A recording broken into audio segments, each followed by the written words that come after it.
This is Raythe from Raythe Reign. I'm an author of serialized gay romance fiction. Every week on this podcast, I'll be reading a chapter from one of my gay fantasy shifter serials called Raythe Reign. I'll explain at the break how you can find out more about this story and others I write. So let's get to it.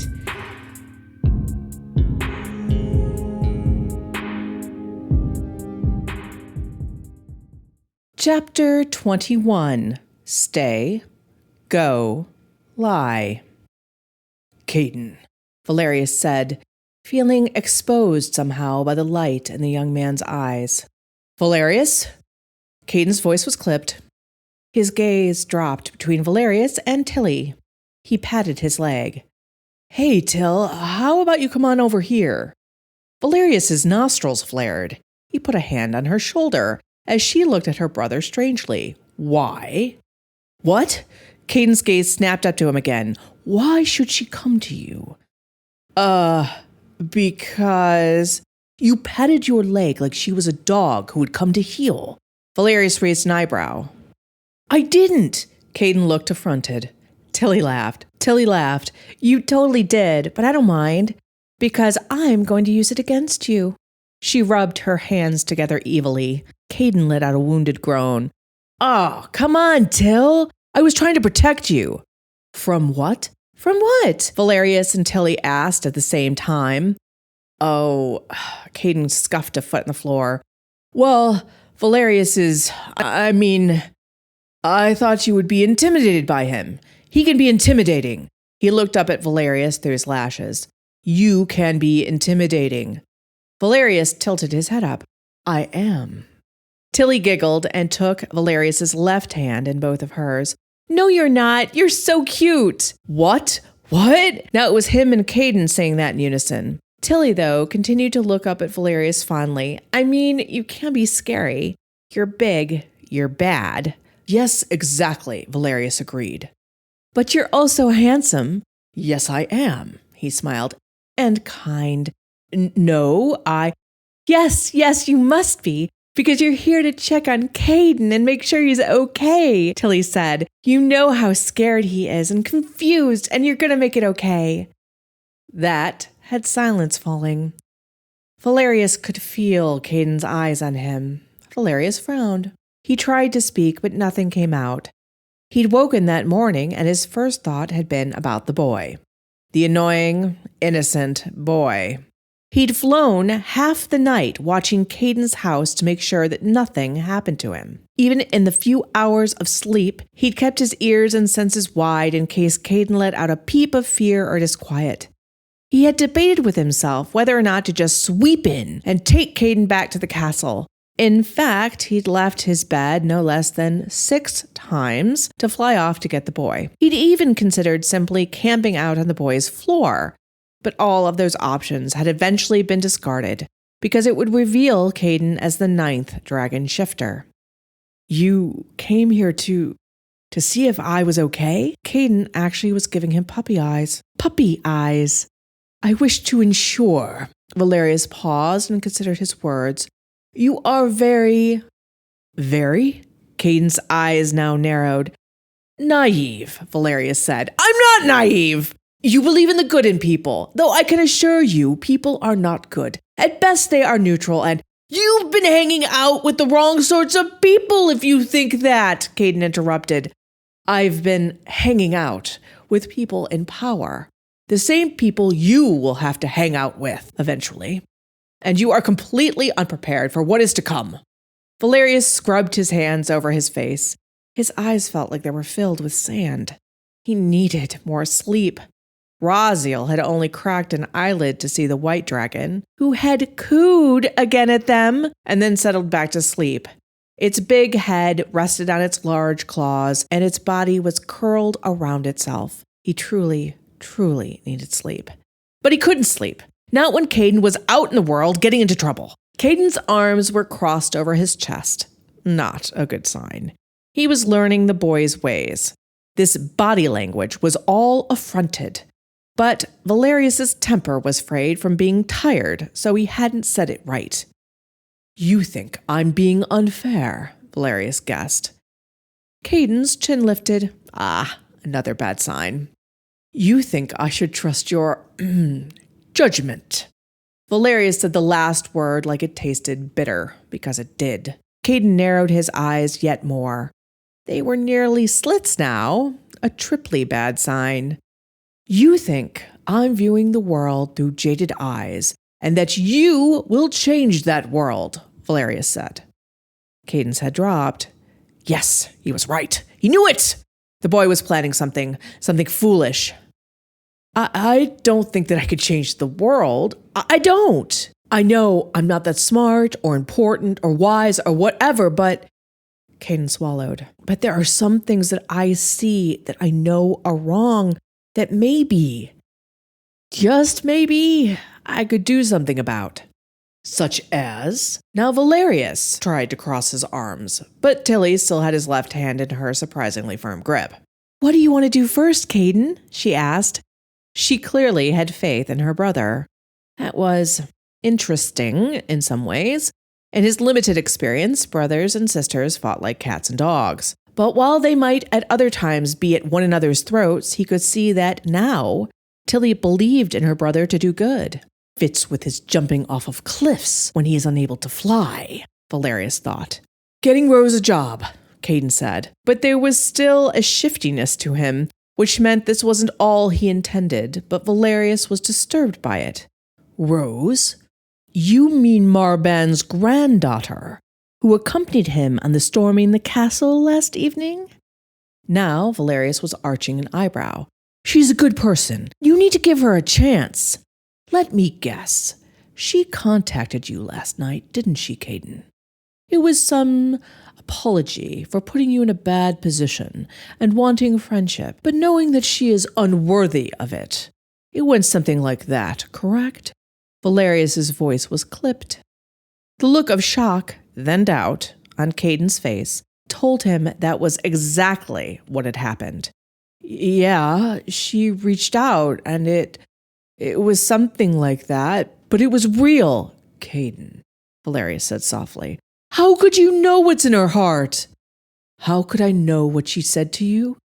Valerius's voice went soft.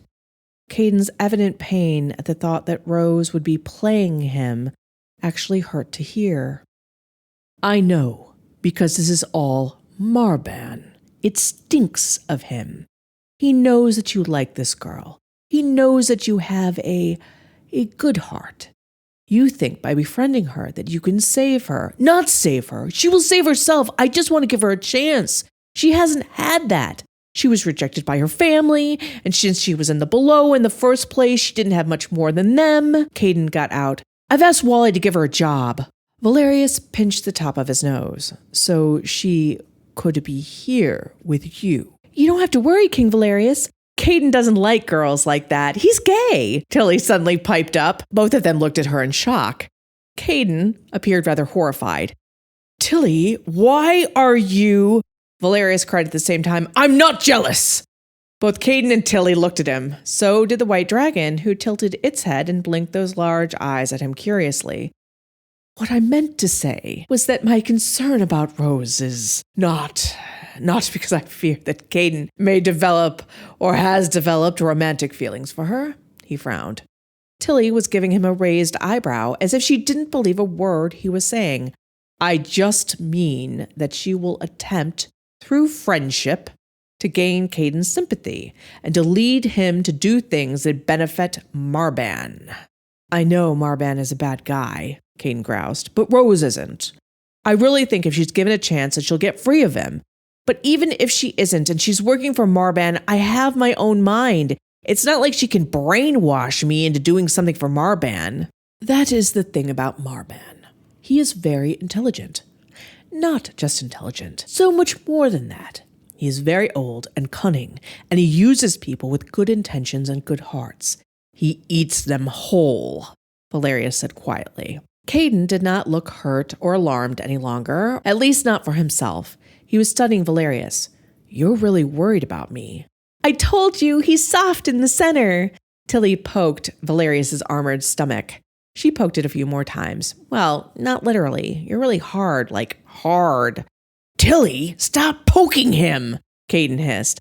I'm sorry, it's a little addicting. He's all muscle, she muttered and crossed her arms over her chest, a little bit of 13-year-old pique. She then rolled her eyes at her brother, confirming this. It is understandable. I have a very impressive physique, Valerius said, offering her a life raft. It doesn't matter how good-looking you are. She shouldn't be touching you without permission. I mean, you're the king and... You think Valerius is good-looking? Tilly brightened.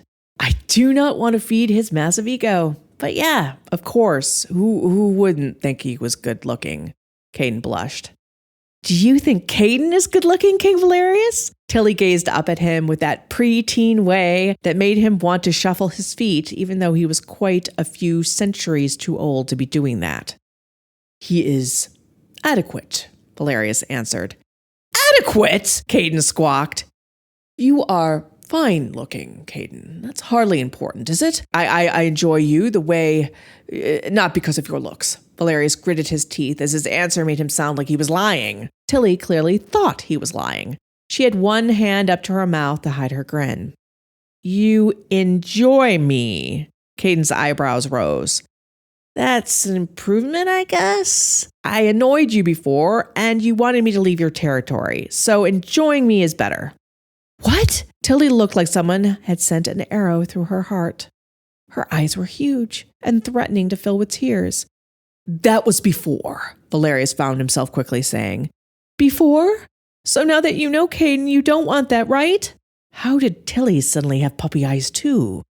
Caden stepped towards him. The white dragon was making a new purring sound, leaning towards him too. Raziel's eyelids cracked open. It started to purr now, before abruptly realizing it was doing it and stopping. Raziel's head rose up from its claws and it looked bewildered. Everything is fine, Raziel, Valerius told his spirit. What? What? Territory, white dragon. Go back to sleep, Raziel. I am handling things, Valerius told it. Raziel yawned, blinked sleepily, and laid back down, asleep again in seconds. Valerius wished he could join it. This conversation had completely gotten out of hand. Shoni would have been laughing into her hand, just like Tilly was doing in hers earlier. Tell me that you want me to stay, Caden said. He was gazing into Valerius's face. You told me that you are not leaving, Valerius said. No, tell me that you want me to stay, Caden insisted, if that's what you really feel. You don't want me to stay? Do you want me to leave? Caden stepped closer. I hope you're enjoying Dragon's Reign so far. Some people have reached out to me to find out if they can support us anyway. While we love it if you just listen and leave a review of the podcast, if you are looking for further ways to support us, there are several. We would love it if you would sign up for the site, raythereign.com. There's a Getting Started guide linked in the description down below if you want to learn more about my serial site. This way, you get to read and listen to Dragon's Reign, as well as tons of others of my stories. To us, you becoming a member of the site is the greatest gift you can give us. You can also buy my individual books. That's a fantastic thing to do as well. It helps support all we do. And finally, we do have a Patreon, a link to which is in the description below. You can sign up for $2 and $5 tiers if you would like. But no matter how you support us, even if it's just listening, we so appreciate it. There was suddenly not enough room in this very large warehouse. It felt very, very small. He shifted from foot to foot. You are staying, no matter what I say, so why does it matter if I want you to remain? Valerius asked and shifted some more. Caden looked down and then backed away. I suppose that's better than what you were saying before, so small steps. I'll accept that. Valerius cleared his throat. He found he could not say a word. Thankfully, Caden didn't look distressed. Too distressed. Tilly, though, was frowning deeply. She kept looking between him and her brother. Caden, though, had gone to a shelf and grabbed a large feather duster. He handed it to Tilly. I think Wally wants to get his work out of you, he said to her with a grin. She took it and waggled it in his face while she scrunched up her own. You just want to talk to King Valerius alone. I guess I'll allow it. After all, he and I already had a talk. Yeah, about that. What did you talk about? Caden asked. She bopped his nose with the feather duster as she answered, None of your business, big brother. She then sashayed out of the back room and into the front. Through the open door, Valerius saw that there were already several tourists perusing the wares, most especially the black dragon plushies. Just as the door closed behind Tilly, one of those tourists asked as she held up the black dragon plushie, "Do you have a white one?" Valerius suppressed a sigh. The silence fell again. The dusty scent of the warehouse rose up, and it reminded him of an old, abandoned city with lots of strange antiquities. The antiquities were tacky tchotchkes, but he could imagine people in a future age trying to figure out their current one from looking at them. The shifters would be in that future age, of course. He would be there, Caden would be there, and they could tell these future explorers about this time. But they would likely remain silent, as he did now about the past. If one thought too deeply on the past, one was crushed by it. But Caden was making him consider things from the far reaches of his life. It was yet another thing that disturbed him about the young man, or maybe it was yet another disturbing thing about the young man overall. "You were flying over my house a lot last night," Caden said quietly. "Since you would not stay in the castle, and trouble seems to follow you, I thought it was wise," Valerius answered. "You were worried about me," Caden grinned. "Not necessarily. I was worried about the citizens of Reach. With you around, things are never calm," Valerius said. "But they were calm, weren't they?" The young man leaned against a metal shelving unit, arms and legs crossed, all negligent limbs and easy sensuality, even though Caden had no idea how he looked. "That was one night, after a day of insanity, I might add. A few hours of quiet, and you act as if that should prove something." Valerius shook his head, his long hair rustling along his shoulders. "Yeah, well, most of that insanity was caused by other people. I just tried to help." Caden shrugged. "And you don't think you'll try to help again?" Valerius lifted an eyebrow once more. He did that often with Caden.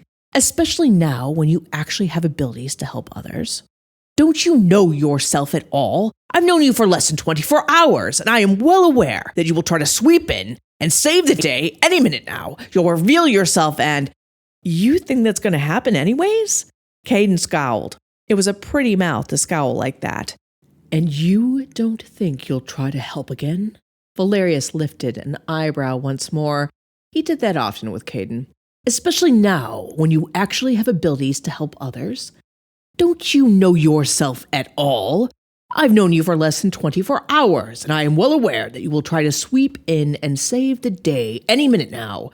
You'll reveal yourself, and you think that's going to happen anyways," Caden scowled. It was a pretty mouth to scowl like that. He found he wanted to reach over and tease the corners of those plush lips upwards. "You coming here in your armor, Valerius, and not real people clothes is so not helping." "Real people clothes?" "Yeah, like jeans and t-shirts or even a suit. Do you ever wear that stuff?" Caden actually looked interested to know.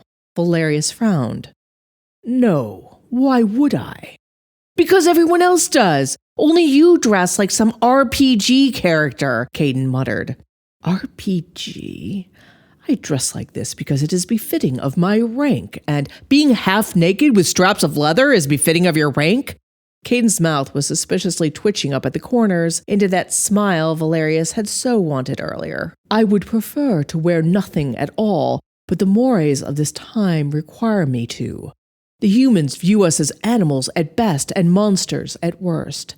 So being dressed, showing modesty in their limited understanding, is a necessary evil," he snarled, and sliced a hand through the air.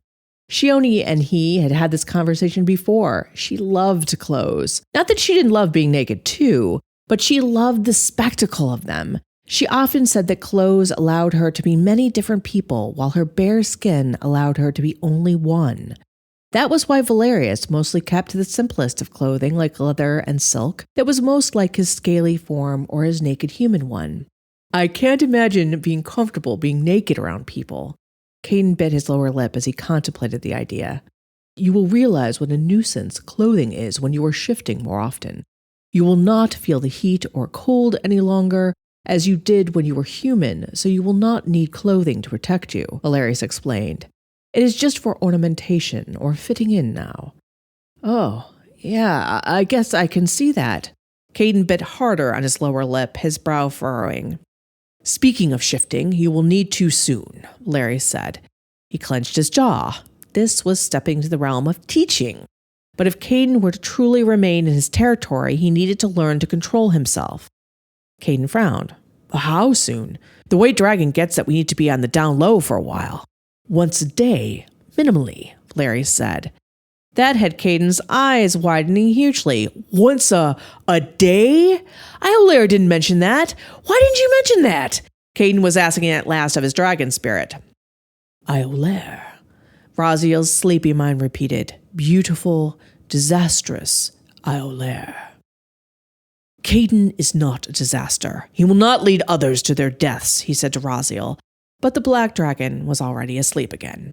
Probably because it wants to please you.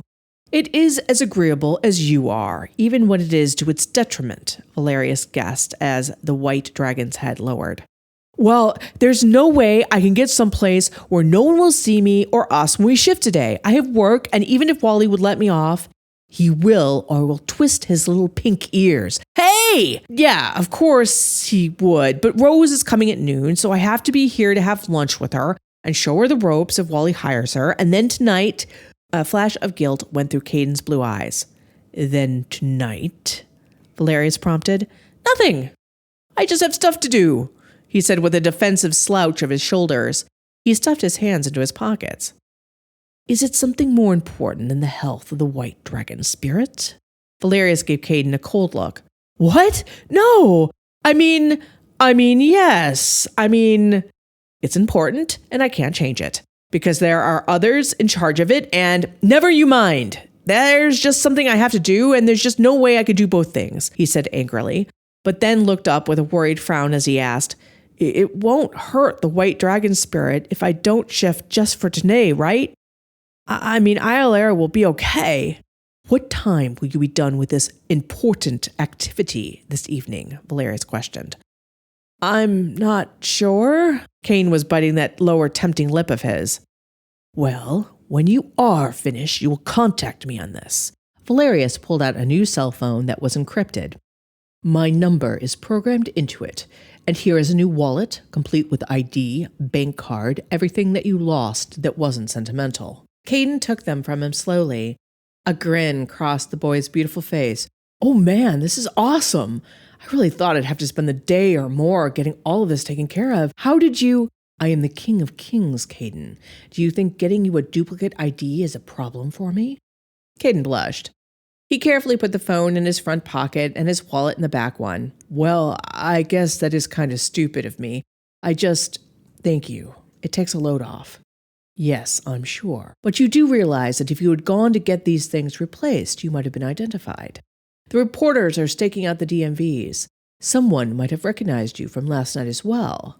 Valerius let that hang. The truth was that he was already worried about what the television crews had reported live on air before his people had shut it down and taken all evidence of the march on the castle.